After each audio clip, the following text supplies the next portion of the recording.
All right, welcome in. It's Thursday. It's trade deadline Thursday, Bryan, Leonard, Tokyo, Brandon. I think that's why we have no games. That must be a new thing.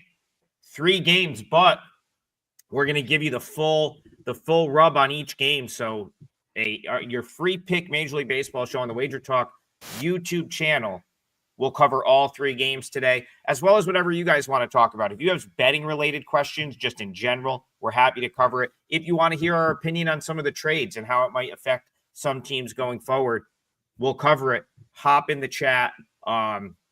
Just drop your questions, and we'll get to as many as possible within the hour.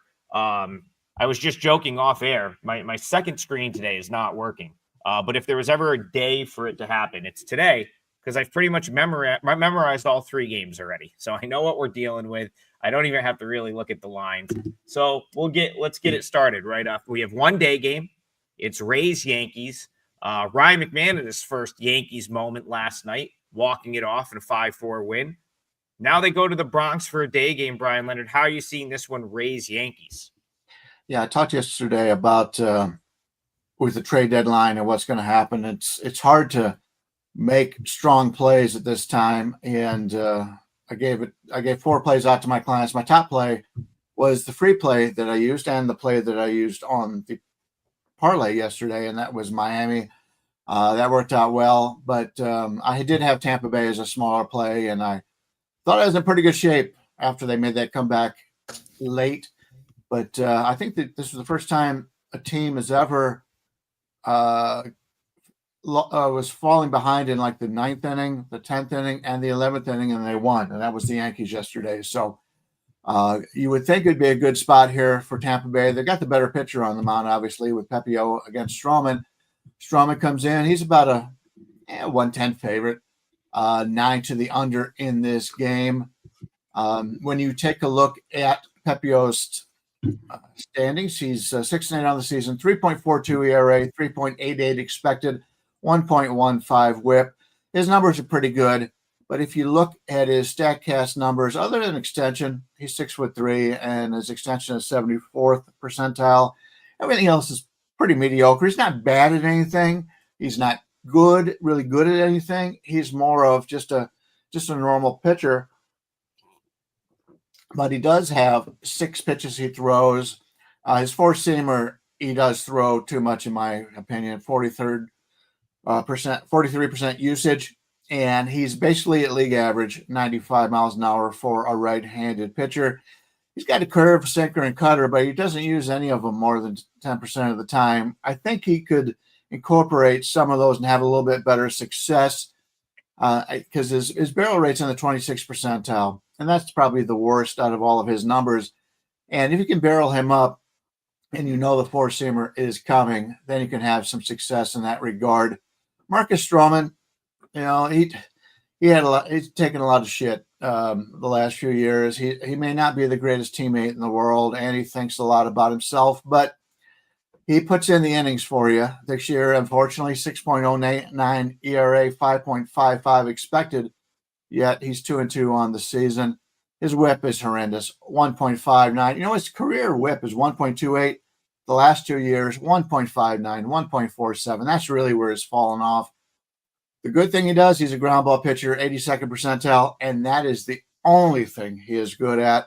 If you look at his below 10th percentile numbers, we're looking at expected ERA. We're looking at fastball velocity, average exit velocity, whiff percentage, strikeout percentage, hard hit percentage, and extension.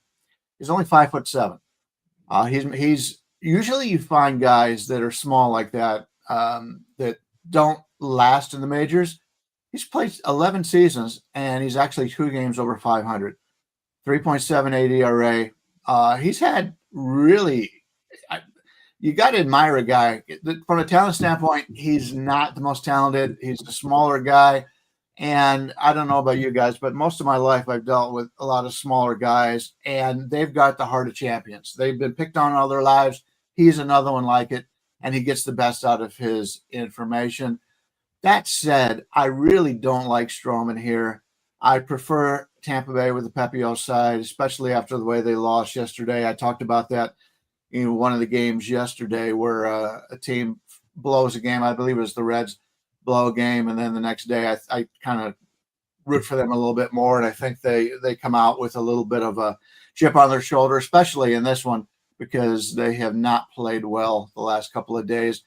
We only got 3 games going. I'm going to get mine out of the way right now. I'm going to play Tampa Bay, basically about minus 105, I think is about the league average right now. So Tampa Bay minus 105 here is going to be my parlay piece. I am probably going to pass today for anything. I may not even put out a free play, although we won 6 straight free plays. It's just such a small card. And as we saw yesterday, a lot of movement of players, a lot of stuff going on. If you followed the Minnesota Twins situation, that's a team that's looking right now that we could fade pretty much for a while. They don't play today, so I can't get into that one, but we'll stop with that. We'll just go with Pepio with Tampa Bay and try to get you something on all 3 of these games. Can't really argue with that. Pepio's got good numbers against these batters, and he's by far the better pitcher. Had a great start in his last one against Cincinnati, but before that, he got tagged by the Orioles, so he's a little up and down. You can always rely on him to basically give you 6 innings and give up maybe 2 or 3 runs. Yankees, I thought they were really crushing the ball until I crunched the numbers, and they're batting 16 out of 30 in current form, but the Rays are batting 24, so neither team's actually ripping the cover off the ball here.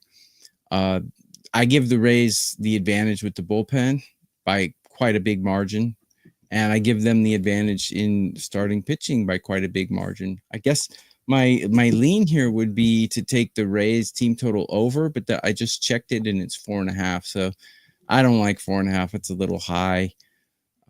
Stroman, yeah, he's got a really obscene whip and ERA. His numbers are pretty bad, but if you look at his games in his last 4 starts, he hasn't really been that terrible. I also would lean to Tampa Bay over in the first 5, but it's 2.5, and I don't think they're going to get 3 runs right off the bat. So nothing to play here, but I would like to take a Tampa Bay team total over if it was lower, but it's not. I want to pull Colin's comment up because it's an interesting one, and I think I have an opinion on what he said. So he says the only thing that worries me about the Rays, does Yandy or Brandon Lowe or anyone else get traded during the game? The Rays are a team. They're one of the teams that I think could sell, and it's not going to make a difference to like them being in the mix or not. The reason I say that is they've got a lot of guys that are the same or similar.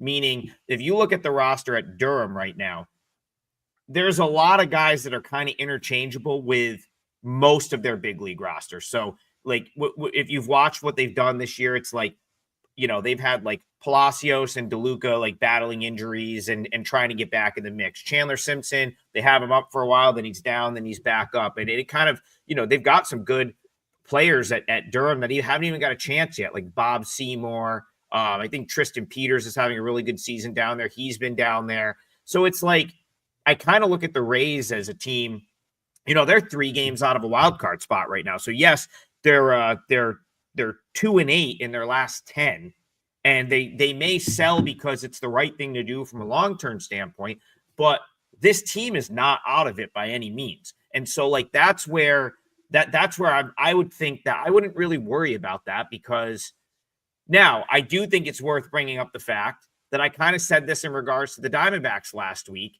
and that has gone completely off the rails, at least in the short term. But I still look at this Rays team and say, okay, they could sell, and it doesn't make them any less sort of in the mix. The reason that's important, and the reason it's an important thing to bring up, is because the market will see them sell, and the market will bail on them, right? So this might not be as much for today as in the coming days. If you see a team like the Rays trade some guys, it does not mean that they're not still like trying to win a wild card spot this year, or it's good, or the effort's going to be any less different. In this case, it means they've got a lot of the same guys, and so it's not going to matter if they trade guys and look long-term, which is something the Rays always do. The Rays are always looking at next year. It does not matter if they're in it. There was teams, there's been years where they've been like an ALCS team. They're always looking at next year. It's how they're able to stay competitive year to year with the payroll in the market that they have. So I wouldn't put much stock into that at all. And I'm with Bryan. Like I'm not going to, I don't think I'll bet this game. But I can't really argue with the Rays being the right side here. I like their makeup a little bit better with Pepio as opposed to Stroman. So that's kind of how I'm seeing this one. Go ahead, Bryan. The good point, and I was going to make it, you made it, is Tampa Bay every year goes into the trade deadline trying to improve their team for the future. They do it the correct way, if you ask me. These teams that send out a lot of, look at the Mets yesterday to get the pitcher from San Francisco. I mean, they sent away a lot of three good players, and you don't know what's going to happen just for a guy who's going to pitch 2 months for him. And that's not the way. I mean, the Mets could end up winning the World Series. It's going to help their team this year, but in the future, it's going to hurt them. Tampa Bay doesn't do that. They worry about the future, not the present.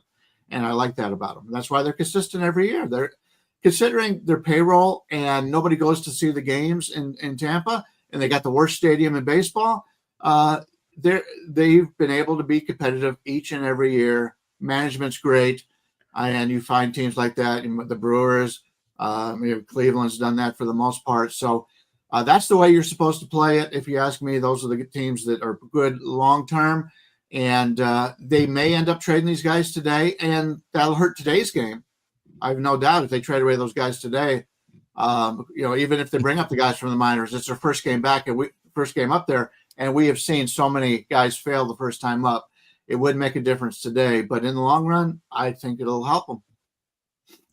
Can we talk about that Mets trade for a minute? Because Sure. I have an opinion there, and I feel like I have a little bit of insight. So like, I was at the Syracuse Mets game like 2 weeks ago, and my father-in-law's like company was throwing out the first pitch that day. So we got to go on the field, and my 9-year-old nephew got to throw out the first pitch. Like I was jealous, very jealous of that. But the reason I bring this up is I struck up a conversation with with one of the kind of the promotion guys that's there every day. And we were talking about some of the Mets younger players. And I read through the lines of what he was saying. It sounds like Gilbert did not have, I don't think they were really thrilled with his overall attitude. It sounded like he was a little bit immature.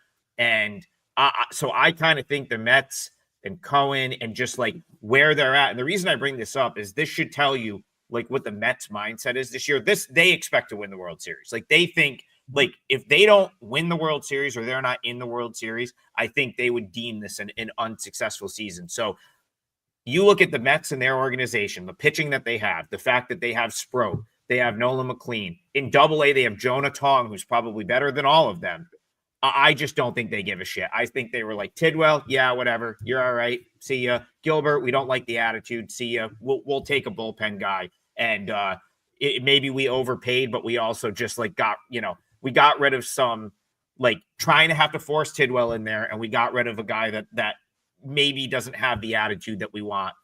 And we got a great reliever in return. So I really think that was the Mets mindset there. And I think the Mets are their NLCS or better this year, in my opinion.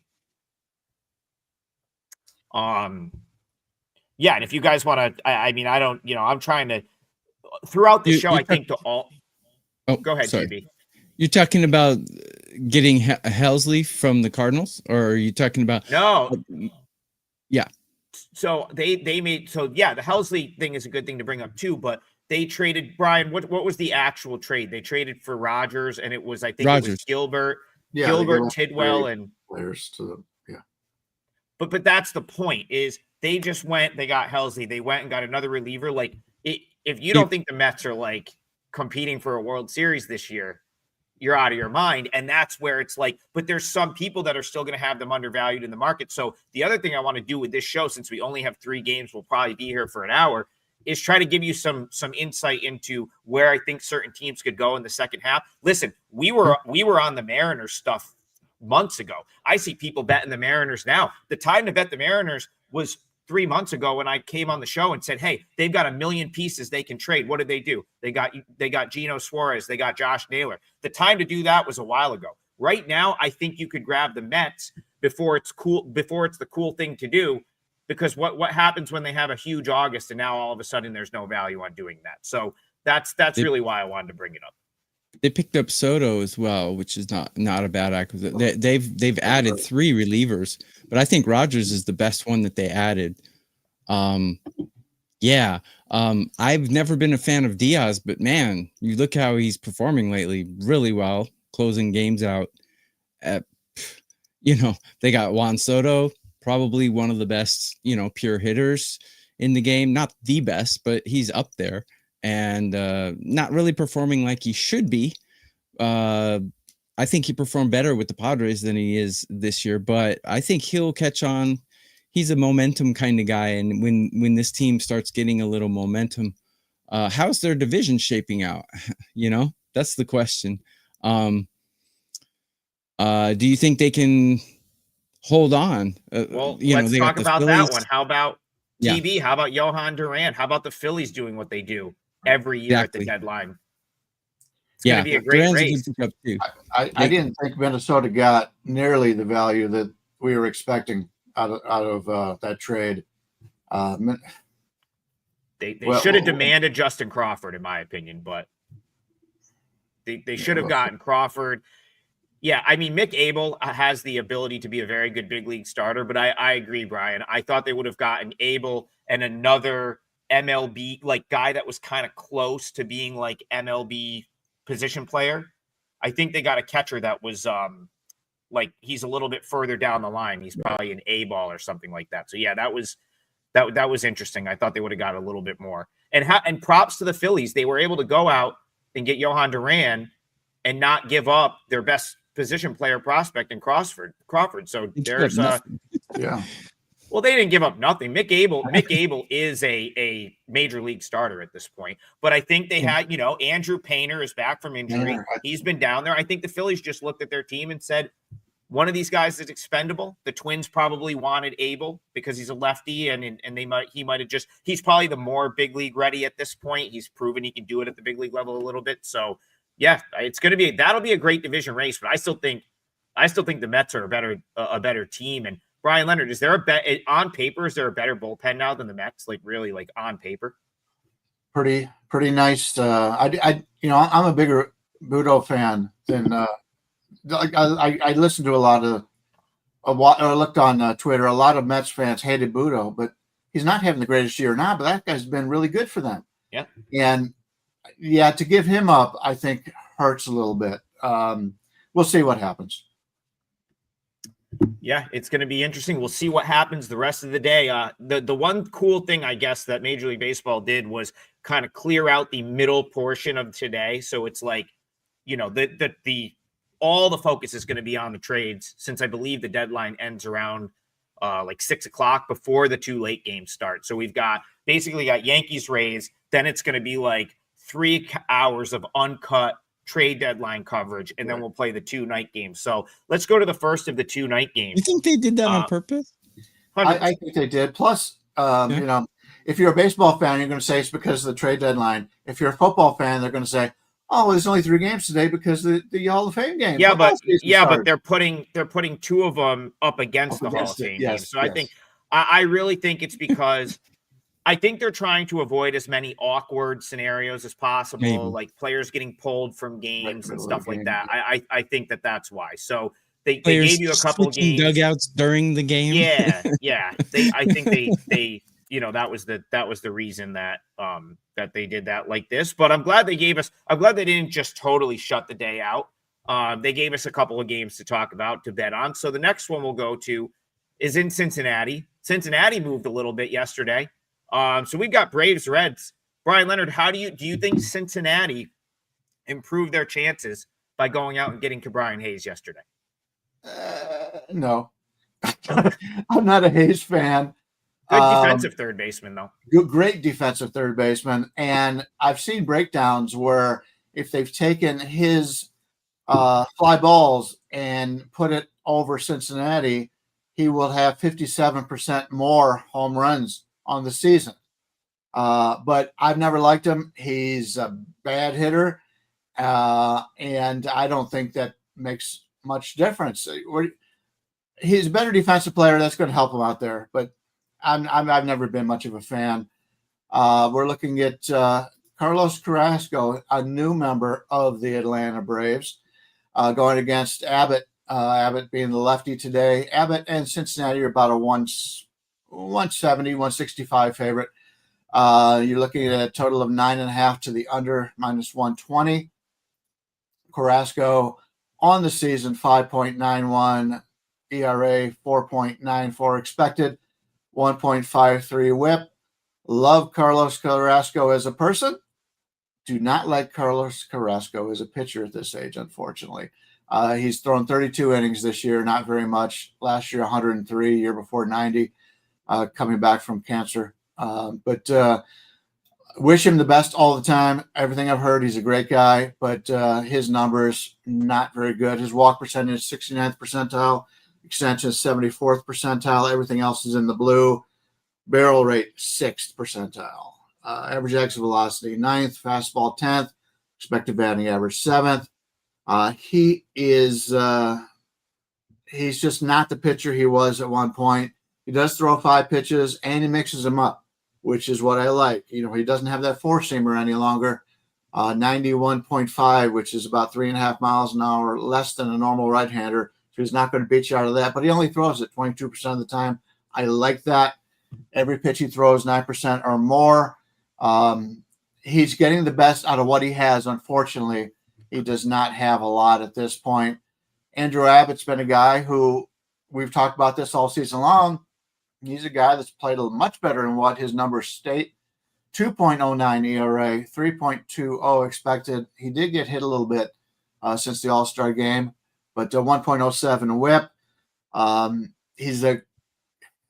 It amazes me, and this is the best hitting home run park in baseball, and he's a terrible ground ball rate. He's 9th percentile in ground ball percentage, and yet he's able to survive there. In fact, the Reds overall have a lot of guys, and they just traded for Littell.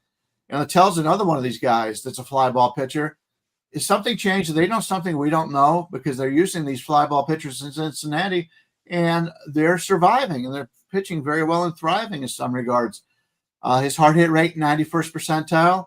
Average exit velocity, 79th percentile. He's a good pitcher. Throws 5 different pitches. His four-seamer the most, though, 48%. And it's at only 92.5%. He needs to cut back on that four-seamer a little bit to have more success. But, hey, what can I say? The guy's got a 2.09 ERA, 3.20 expected. He has been one of those guys that just defies metrics. And this season, he's been extremely good. For myself on this game, I don't want Atlanta, and I don't want Carrasco, unfortunately. I would have to go Cincinnati, but am I willing to pay the 165, 170? Probably not. So I'll be sitting this one out. This is going to be my parlay leg. I'm going to take the Reds. And Bryan, you said 2 things that are true, but also kind of make you take a double take. You said that this is a home run park. It kind of is. And if you look at Abbott's stats at home, in 56 innings, he's got a 1.93 ERA. It just blows your mind. How is he doing this? I've never been a huge fan of his, but man, you got to give him some credit how he's pitching this year. And we've talked about this in previous shows that a pitcher's record really is not a reflection of how good he is. But when you have more than 10 starts and you're 8-1, it doesn't necessarily say you're a great pitcher, but it does say that you're keeping your team in every single game and your bullpen is closing things out for you. So I think, pitcher's win-loss record is more a reflection of the lineup and the bullpen, because just an innings eater can have a really good win-loss record. So if you look at how he does, and the other thing you said that kind of maybe do a double take is his numbers are better than he actually is, but his numbers are great. So It's like, yeah, but you're right. I agree with you. So man, I just find it hard to believe that Abbott's this good. But Carrasco, like you said, heart of a lion. The guy is just a trooper. How can you dislike someone who comes back from cancer and is pitching at the highest level on earth? Heart of a lion, but I think he's just age and he's kind of lost his stuff. I think the Reds, just looking at straight rankings, I have the lineups basically dead even. I have the bullpens both not very good, but starting pitching, huge advantage for the Reds here. Like you said, the line is a little steep for Cincinnati, but you can tell if a team, if they're in it to win it by how they're acting yesterday and today. And the Reds, although I don't think their acquisitions like Hayes and Littell, I don't think they're like top-notch acquisitions. They certainly are showing their players that they're in it to win it. And players feed off that a little bit. So I think they'll get a little boost from this. Littell is one of those guys who I think is basically an innings eater. He's not a great pitcher by any means. He's good. He's not bad. He's good. But yeah, players look at how the team is reacting in these 2 days and they're saying, damn, they're on our side. They got our backs. Let's go out and crush it. So, these guys are human. I like the Reds here because it's going to be a 3-leg parlay. I don't mind the minus 160. I don't know if I would put it out straight as a client play. I might do it as a -1 as a client play today. But we'll see. Definitely my parlay leg. So, a couple things here. The one thing that concerns me a little bit is with the Reds is that Carrasco's thrown the ball as well as he's had in like the last 2 years over the last month. His whip in AAA over the last month is 0.93. I've watched his last 2 starts. Dude just looks like a different guy. I don't know what it is. Now, he did face Worcester and he did face Rochester, 2 lineups that I'm not particularly fond of. So maybe it was just, 2 poor lineups at that point. But this has been the whole month. The last 3, he's 3 straight starts at AAA where he's gone 7 innings, all quality starts. I think he's given up 6 runs total over their 3 starts. So say what you want about it being AAA or whatever. He's thrown the ball excellent over the last month. Now, does that mean he's going to go stroll into Great American Ballpark and throw it great today? No, not necessarily. But it also doesn't mean he's not going to, he very well could come out, be a little bit juiced up to on his first start with the new team, come out and give a pretty good effort. So that's, I guess, the only reason that, that's the main reason that sort of scared me off the Reds. Now, I want to talk about the Braves because this would be my pro-Reds comment here.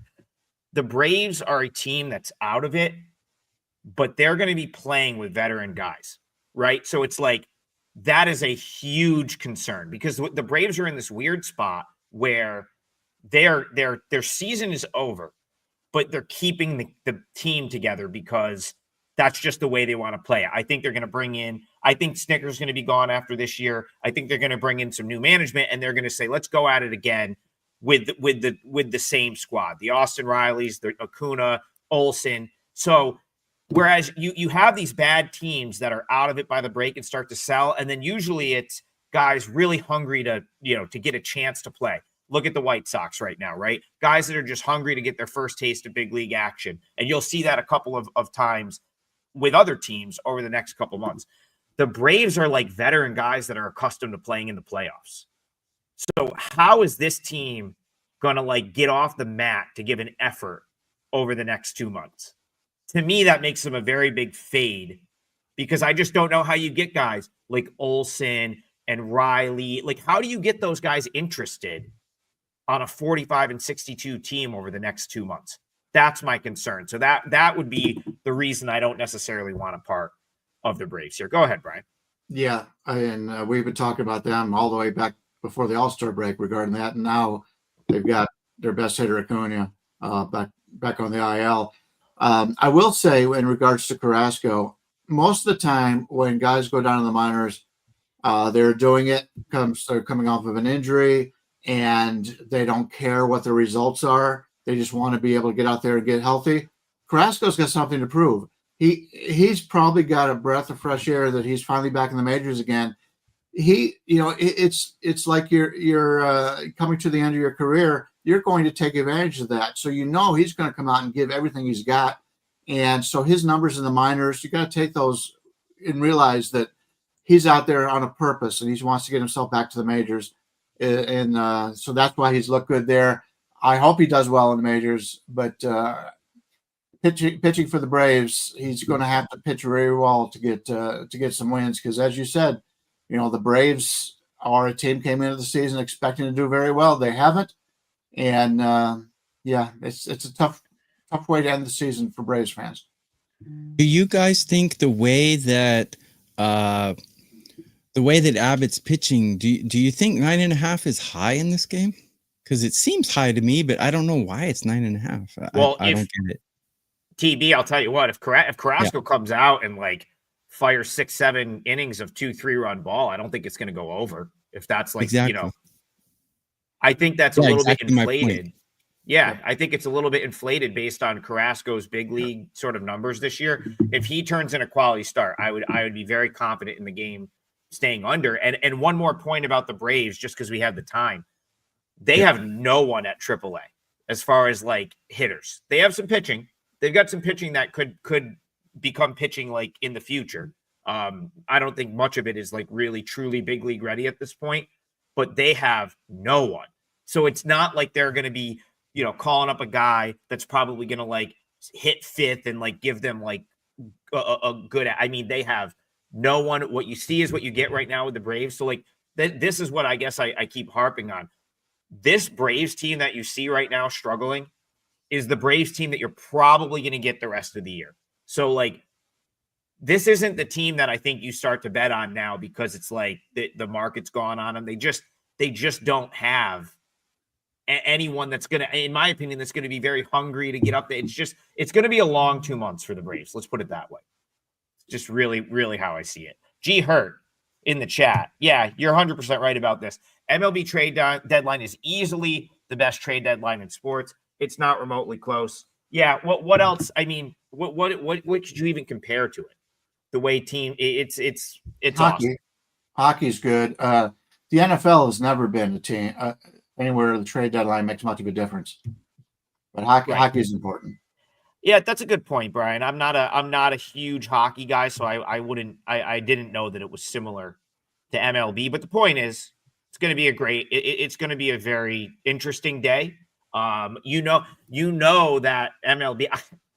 I wonder if MLB is talking to a couple of these teams that have an off day today, and is hey, can you hold off on the announcement until 4:30 p.m. so we can get the view? Because we need so everyone's going to tune in from 4 to 6 as it's you know what I mean? Do you think they're hey, can we wait till the end to announce the blockbuster so we can get all the eyes over? I don't know. I wouldn't put it past Manfred to do something like that, but it makes sense. It's not something the MLB is going to do. Yeah, MLB marketing is not the most savvy out of the 4 big leagues. Very true point. If you're right, if anyone would botch that opportunity, actually, it would be Major League. Exactly. If anyone's going to botch anything, wait a it's minute. MLB. I gotta throw this up there. San Francisco Sports Talk Radio has rumored Devers will be traded today. Is that true? Is there merit to that? That's that would be. Yeah. I can't. That believe would be it, amazing because actually, when they acquired him, they were on a roll and they probably thought they were in the running for something, and now they're absolutely not. Here's the. That is would make so. Sense, Sean says no way. Devers isn't being traded. My initial gut says no way. There's absolutely no way. But they're out of it. I do think the interesting thing here is they gave up nothing to get him. Really, they really didn't give up much to get him at all. So I think who knows what the internal thing is. If he maybe hasn't been a fit, I don't think that they would They literally gave up very little to get him. So if they could flip him for something, I wouldn't. It doesn't sound that crazy, but that is a. G Hurt says, "Oh my God, please give me another Devers trade. I need it like I need air to breathe." That would certainly be interesting. But Sean makes a really good point here. Like, who wants that contract, right? Like, they kind of that. I guess that's like they took on his contract. So who's going to want that for him at this point? They've kind of turned him into a heel over there. As soon as he arrived, he's not performing like they want. I've heard that their media over there is just destroying him. Yeah, I guess Will Clark, very, very famous giant, MLB, great, just an all-time great, reached out to Devers and like really wanted to work with him at first base. And I think he no-showed like the first sort of session or something. And that pissed off a lot of San Francisco people because, I mean, there are guys in the league that are jerks, basically. I mean, for lack of a better term, and there always have been. And he's definitely, from the stories I've heard, he's definitely not a likable teammate for sure. And turning down, standing up Will Clark in San Francisco is not going to get you a lot of sympathy in that city for sure. Will Clark's like a hero over there. Mm-hmm. So then I read that he didn't want to like work at the Red Sox were in town that weekend and he didn't really want to like be out there working in front of his old team. But I don't know.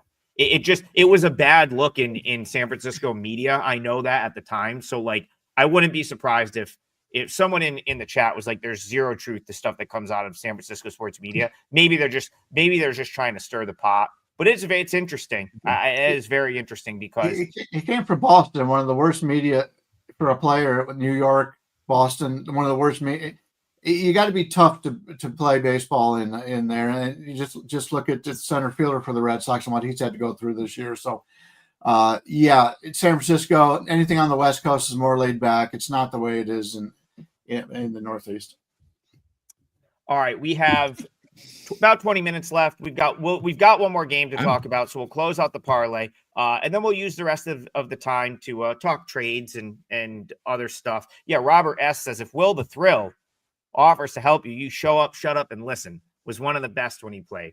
Yeah, he does a great podcast still with Eric Burns. I listen to it sometimes. It's entertaining. Those two are kind of just, but they have great stories. I would guess Robert is an American and he is an older guy, and it means something to him. For a guy from a foreign country and he's a younger guy, he probably doesn't even know who Will Clark is. True. That is true. Yep, for sure. And a guy that like has only been in the Giants organization for a day. Like if you spend a year in the Giants organization, they do a lot. I feel like he's paraded out at games and stuff. But yeah, if you're only there for a day, you're not gonna know. All right, one more game.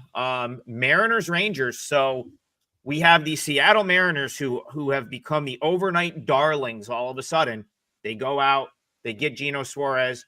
Couple days ago, they get Josh Naylor. If you watch Total Bases, you should already be holding a Mariners ticket, because I told you this was going to happen like 2 months ago, that they were going to move at the deadline, and suddenly they had the ammo to do it. And so now they've got the lineup that that they want. You would think, right?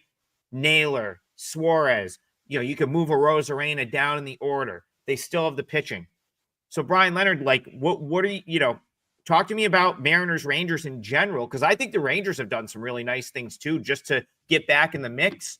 And also, how are you seeing this game tonight? Yeah, Texas and Seattle rocker against Kirby.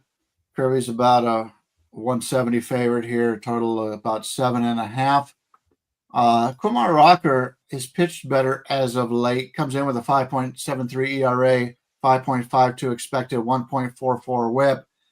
Very good ground ball percentage. He's in the 79th percentile, extension 85th percentile. He's 6'5". And his fastball velocity is in the 71st percentile. And he only throws his four-seamer at 19% of the time, which I think is why he is having this kind of success. It's a little bit better than league average, about a mile an hour. But when he was younger, his fastball, he would throw it all the time. And it works in the minor leagues. It doesn't work quite as well once you get to the major leagues. He's learning that. His barrel percentage is bad, 5th percentile, hard hit rate, 9th percentile, expected ERA 6th. So he's a guy right now finding his way. Definitely a pitcher with a lot of talent. He's learning how to pitch instead of throw. And I think he's going to have a pretty decent future. But you got to learn once you get up into the majors. These guys can hit fastballs. George Kirby, 4.50 ERA, 3.80 expected, 1.15 WHIP. He's had a nice comeback ever since come back from injury. He struggled mightily early on. Now he's starting to put it together. So we got two pitchers here that I think are going to be better from now through the end of the season than they were up to this point. So that might point me to the under in this game. We've got, when you take a look at this team, Seattle, as you mentioned, they've lacked a little bit of power. They bring in two really good power guys, and Naylor's a leader. He pitched for Cleveland, or he played first base for Cleveland. The team would rally around him. He's an emotional guy. That's going to help Seattle the rest of the year here. And obviously, when you bring in a guy at third base that hits as many homers as Suarez does, it's going to help. But keep in mind, he just played in Seattle, and his numbers were not nearly as good there. And a lot of it is because the home games in Seattle. It seems to be this year they're hitting a little bit better at home than they have been than normally, but they're still a much better hitting team when they're on the road as opposed to home. I kind of like Seattle in this game. This is a big series here, Texas and Seattle. Both teams right now think that they can compete and possibly win this division. And I think if you're a Houston Astros fan, you've got to think that unless they get some of these guys back and start playing well, the younger guys for Houston are starting to fall off a little bit. And of course, they come back yesterday and they play well. But for the most part, I'm worried about this Houston team right now. And I think they could end up in third place in this division. Big series here with Rocker and Kirby. I'm going to enjoy this game, but I'm not going to have anything on this one. Someone needs to test Suarez because the guy's hitting a ton more home runs in less at bats than he did last year and the year before. So last time he was with Seattle, I mean, he was just a nobody. He went to the Diamondbacks, started hitting. Last year when he went to the Diamondbacks, he was like a clutch hitter. He wasn't like a power hitter. I mean, he did hit home runs here and there. He wasn't anything like he is this year, though. He's clutch, though. I do like how he hits with guys on base. He is a clutch guy, but something strange about how he's hitting this year. And I don't know if going back to Seattle, if he's going to perform the same way he was with Arizona, I don't know. But Seattle's another team where these guys are human beings. They see adding Naylor. They see adding Suarez. Okay, this is something, guys. We can do this. We can do this, is the kind of the locker room theme. Thing is, they're in a pretty tough division. Someone said in the chat that Seattle to make the playoffs is minus 150. I'm not sure if that's a good bet or not. They're 57 and 52. The reason they have such the reason they have a winning record, in my opinion, is because they're a really good road team. Much better than most teams on the road. They have a winning record on the road, which is actually pretty rare in MLB. And they have such a good pitching staff. Now, can they hit? They added a Rosarena, and I thought when they added a Rosarena from Tampa Bay that was going to be something special, but he hasn't been the guy he was when he was at Tampa Bay, in my opinion. I mean, he's been solid, okay, kind of a low average. Sometimes he'll hit a home run kind of hitter. I expected more from him, but now they got Suarez, Naylor, Arozarena, and that pitching staff. Bryan Woo's been pitching like garbage lately, though. Very surprising. The Yankees knocked him around. He got knocked around again last night. Very surprising because I thought he was one of the better pitchers in MLB. Definitely the best third pitcher in MLB. But yeah, I think not only just about this game, but I'd like to get your guys' thoughts about if you think Seattle's going to make the playoffs or not. In this particular game, I like Kirby's stats against these Rangers in his career. And Kumar Rocker on the road has a 9+ ERA. So that doesn't mean everything, but it's an indication. I anyone can just look up an ERA and say, oh, he sucks. But it is an indication that he struggles on the road. So I think if Seattle's bats can get any kind of production, I think they'll probably come out on top. The question is, do you want to pay the price or not?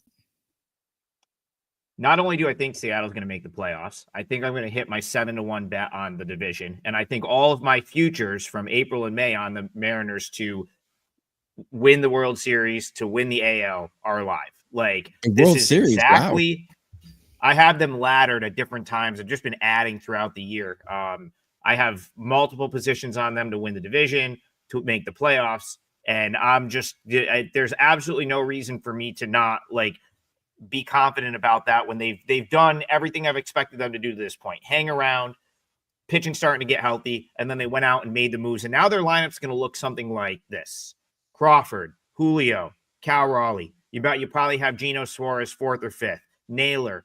I don't know what they're going to do with Arozarena. I'm guessing they move him down in the order. And then, 7 through 9 is probably going to be a little bit interchangeable. Dom Canzone's been playing good. And the thing is, even with giving up Locklear, they still have other guys that they have depth too. So if someone goes down, God forbid Cal Raleigh went down for any stretch of time, you got Harry Ford just chilling at AAA. He's going to be a star, right? Mm-hmm. You've got depth guys at AAA like Samad Taylor, who's probably good enough to be on a big league roster, but there's just not really a spot for him. This team has so much, and the best part about it is we haven't even really seen their pitching give them what their pitching should give them at this point. George Kirby was hurt for the first couple months of the season, and then he was trying to work his way back from being hurt. Now, last time out, 9 strikeouts, 6 innings, 2 runs. I think, couple starts prior to that, pitched into the 7th inning shutout, 9 strikeouts against the Pirates. Had a, couple duds, right around the All-Star break, but we'll give him a pass for that because, he's just I think he continues to look more like George Kirby as the season goes on because he had to battle through that stretch where he didn't really have much of a spring. So that's really tough. When you get a guy that kind of missed spring training, had some rehab time, it does take some time to get back into the mix. And so for that reason, I think George Kirby's going to be just fine. Now, I don't dislike Rocker. I think he's probably, better than where the market has him. But in this case, you're giving me the Mariners at home, their new retooled lineup, the better starting pitcher. And make no mistake about it, this is a huge game for them. They just lost back-to-back games to the A's. The fans are going to be out. The expectations are going to be massive now that they've got these two guys. I think they kind of have to win tonight. I think they're going to be focused to do so. And, it's still Rocker. He's still someone that he's just not in the same stratosphere as George Kirby, even though he's probably a little bit better than what he's done in the big league so far this year. So this will be my parlay league. I'll go Mariners right here. Just a couple things to note in this game regarding Kirby. Would you guys argue that Simeon and Seager are the most feared hitters in the Texas lineup? Is that a fair statement? Simeon's not feared. Seager's the only good hitter in that lineup. Mm-hmm. So Seager only is consistently good. Yeah, well, the outfielder is good, but he's hurt all the time. Seager's 0 for 13 against Kirby in his career. Now, doesn't mean he's going to be 0 for 4 today, but it does mean that Kirby has faced him in 3 starts and Seager's done nothing. So that's another, thing that indicates Kirby might have a good game today. I do want to point out in regards to Seattle, they did bring in Caleb Ferguson for the Pirates. I like him. He's going to help that bullpen out. And Bryce Miller eventually is going to come back. There's been talk he may pitch in the bullpen. I'd love to see him cut back and then get rid of a Logan Evans, who I think is a little bit over his head so far. But from a future standpoint, he might be a good pitcher. But Seattle's pretty loaded now. You talked about the lineup. Crawford is gone 26 at bats without getting a hit. He's struggling right now, and he's batting leadoff. He's not really a leadoff hitter for them. When they get Ryan Bliss back, a lot of speed on him as a second baseman, I think that'll help them, give them a little bit of a dimension right now. They don't have a lot of speed. Dylan Moore is a guy that with a lot of speed, but he just doesn't hit enough to play every day. He's a bench warmer, but they've got some good guys on the bench: Garver, Solano, Williamson, and they could bring, like I said, Bliss up there. They'd be really pretty well set all over. And you mentioned Ford. I'm really surprised that he is still in the minors and nobody's tried to trade for him. Maybe they have, and we just don't know about it. But he's blocked with Raleigh at catcher. But this guy's got a really bright future in Major League Baseball, as you pointed out, Trey. Listen, there's still hours left in the day. Do not be surprised if the Mariners go get like a big time starter and move Harry Ford, because I thought for sure he would have been the guy to move, because he's a projected like all-star caliber catcher at least what his ceiling is projected to be in the big leagues at the most coveted position in the league. Theoretically, the Mariners should have been able to say, who wants him, and overpay, please, and get it. So go ahead, Brian. Would they trade for Justin Bieber and give up the catcher? I'm pretty sure Bieber's on his way to Toronto, though. Is that final yet? I haven't heard anything, but Cleveland needs a catcher that can hit. They haven't had a catcher that can hit since it's been at least a decade. Yeah, I mean, listen, Harry Ford, and here's the other thing. The Mariners have already kind of toyed with trying to change his position, and they pretty much said they're not going to do that. So they've come out, they said they're not going to change his position. It's kind of crazy to think that they wouldn't. And who knows? You know what? They're probably trying to move him, but I can guarantee you they are going to. The asking price for him is going to be outrageous, and maybe no one can meet the demand. But that could be the way the Mariners get their fifth starter. Now they've got it's not going to be Logan Evans. I'll tell you that much. It's going to be someone else. They've got a guy in the on AAA named Sarin Lau, Lao, that they've converted. He was a really good AAA reliever. They're trying to stretch him out. They've got him going about 5 innings to start in AAA. So someone's going to be in that fifth spot. It's not going to be Logan Evans. He's awful. He just doesn't belong. Not on a team of this caliber. He does not belong in the starting rotation. But I'll be interested. That's one thing I'll be looking to see today is if the Mariners try to make a play for like another starter. Because, man, you throw another respectable, solid starting pitcher in with Gilbert and Kirby, Castillo, like that's suddenly a very, very good baseball team. And Wu. Brian Wu, yeah, of course. Very good. They could have 6 legitimate starters. And, the baseball teams value pitching more than they value hitting, which is weird because the hitters are everyday guys. But pitching is so hard to acquire, you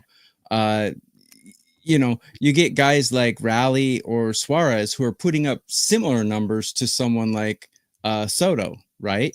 Even though Soto is, a generational talent, but you can find guys who get production in your lineup like Juan Soto, but it's very difficult to find guys who can pitch like Wheeler or, Skeens or someone like that. It's just more rare. So there is more value on starting pitching in baseball than there is on hitting, in my experience. Hitting, you can do the lefty-righty thing and make up for it. That's what the Dodgers, was it the Dodgers? One of the teams did. San Diego did coming in the season. Didn't work out for them.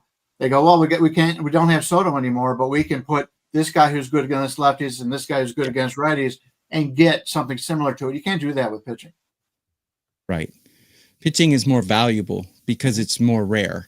And also catchers are more valuable. Catchers who can hit like a Will Smith or a Cal Raleigh, if you have one of those guys as a catcher, you automatically are 3 times better at one of the 9 positions than the team you're facing. That's exponentially valuable. So there are certain positions that are just have more value because of rarity. Turnbuckle Tommy says, big names don't mean anything. You named all these names in the Mariners like they're going to score 15 plus every night. No, I don't think they're going to score 15 plus every night, but you can't tell me that Mariners team now with the pitching and the lineup that they have and the overall package is not the first, second, or third best team in the American League. Who is better than the Mariners right now, other than maybe the Blue Jays? A month ago, I would have said the Tigers. I'm not so sure anymore. I don't think it's the Blue Jays. Look at the Yeah, I rotation. mean, so right, like the rotations next Blue to Jays each other. the Blue Jays just finalized the trade for Shane Bieber. I mean, that's So? a name, but Oh, it's final? yeah, that's Okay. kind of feel like that too. I mean, Who- Shane who did- Bieber, who did, where would he who- be in who get Seattle's touched, you know? rotation? Number 6? I think they got some prospects like younger prospects back for him. I didn't see the full deal, but the point is like I think that's a great point to be made. Like you want to talk about markets like World Series market. The AL is not even close to the caliber of the league the NL is this year. So you get a team like the Mariners, and the fact that like they wouldn't have to see the 3 or 4 best teams in baseball very possibly could be in the National League, right? Like I don't know that the American League is a team better than the Mets, the Cubs, the Dodgers. God, you got to start putting Brewers in the mix there. So it's like you think about that, like the Mariners' competition to get to the World Series at this point, even though like they're forget where they are in the context of the whole league, they'd essentially have to get by a team like the Yankees. Okay. I don't know. I don't think that we just talked about liking the Yankees to miss the playoffs the other day, right? Maybe the Blue Jays, that's manageable. Tigers, manageable opponent. There's not one team that's like on that right now you can say is like better than them. Maybe some equals, but certainly not better. So that's that's kind of like, yeah, go ahead, TB. Oh, No, I didn't know if you... not to interrupt your thought, but did one of you mention that you see that you see the Astros fading in the second half from here on out? He's been saying Yeah. that for a month. Why off. is that? I'm not disagreeing. I'm just asking why do you think that? Because they're the Sugarland Space Cowboys with like 2 extra players. They're just not. They just aren't. They have. It's a AAA team that. I mean, it's a AAA team essentially at this point that has managed to massively overachieve in the first half, and there's just no way that crop of players can just play out of their minds for another 3 months. Now they're going to get Jeremy Pena back. He was down in AAA, the other day, but like I don't know. They're just you can't run Ryan Gusto out there every 5th day and Colton Gordon, and it's like these are guys that they're not going to propel you to a playoff spot, maybe a wild card spot because the AL is so bad. But the Astros, they're not doing anything this year, in my opinion. I will point out Turnbuckle Tommy's gift there. First time I've ever seen somebody in a pirate uniform with money around him. Yeah, right. Paul Skeen's got some money, but not what he should be getting. Yeah, exactly.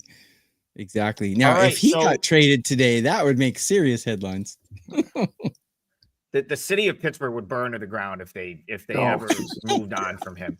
Could you imagine if they traded Skeens to the Dodgers today? That would just be so Okay, funny. Ryan makes a good point here. Ryan says, wild to think Houston doesn't make a move to stay on top of the West. My question is, I'm not saying they're not going to make a move.